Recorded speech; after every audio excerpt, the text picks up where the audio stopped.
કાલોલ તાલુકાના ગુસ્સર ગામની અંદર આવેલી ગોમા નદી પર એક આ કોઝવે છે, જ્યાંથી અહીંયાથી રોજિંદા લોકો જે છે પસાર થઈ રહ્યા છે। આપ જોઈ શકો છો કે આ જે કોઝવે છે તે દર ચોમાસે તૂટી જતો હોય છે અને અહીંયાથી જે રીતના લોકો છે તે જીવના જોખમે પસાર થતા હોય છે, ત્યારે તંત્રને રજૂઆત કરવા છતાં પણ અહીં હજુ સુધી કોઈ પણ પ્રકારની કામગીરી કરવામાં નથી। અનેકવાર રજૂઆત કરવા છતાં અહીંયા માત્ર ને માત્ર એક ઠીકડા મારવામાં આવે છે, જેથી દર ચોમાસે અહીંયાથી કોઝવે ધોવાઈ જતો હોય છે અને અહીંથી જે ખેડૂતો છે તેમજ અહીંના જે રાહદારીઓ છે તેઓને અવર જવામાં બહુ તકલીફ પડે છે। આ જે કોઝવે છે તેની સામેની સાઈડ ખેડૂતોની જમીન છે, જે 150 થી 200 એકર જમીન છે, જ્યાં ખેતી કામ કરે છે અને તેઓને હાલ ચોમાસામાં પણ ઘણી તકલીફ પડી રહી છે। ત્યારે અહીંથી જે બીજા ગામોને જે જોડતો રહે છે, 4 થી 5 ગામો જે છે તે જોડતો રસ્તો છે, તો પણ અહીંયા જે તંત્ર દ્વારા છે કોઈ પણ પ્રકારની કામગીરી ન કરવાના કારણે હાલ તો જે ખેડૂતો છે તેમજ રાહદારીઓ છે તેઓને ભારે મુશ્કેલીનો સામનો કરવો પડી રહ્યો છે।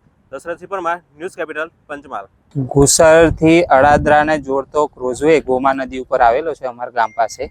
હવે એ ક્રોઝવે છેલ્લા 3 વર્ષથી પાણી આવવાથી તૂટી જાય છે અને આરએનબી દ્વારા ફોન કરીએ એટલે પાણી ઓછું થાય ત્યારે એ ક્રોઝવે એ લોકો રિપેર કરી જાય છે અને આ વારંવાર થાય છે।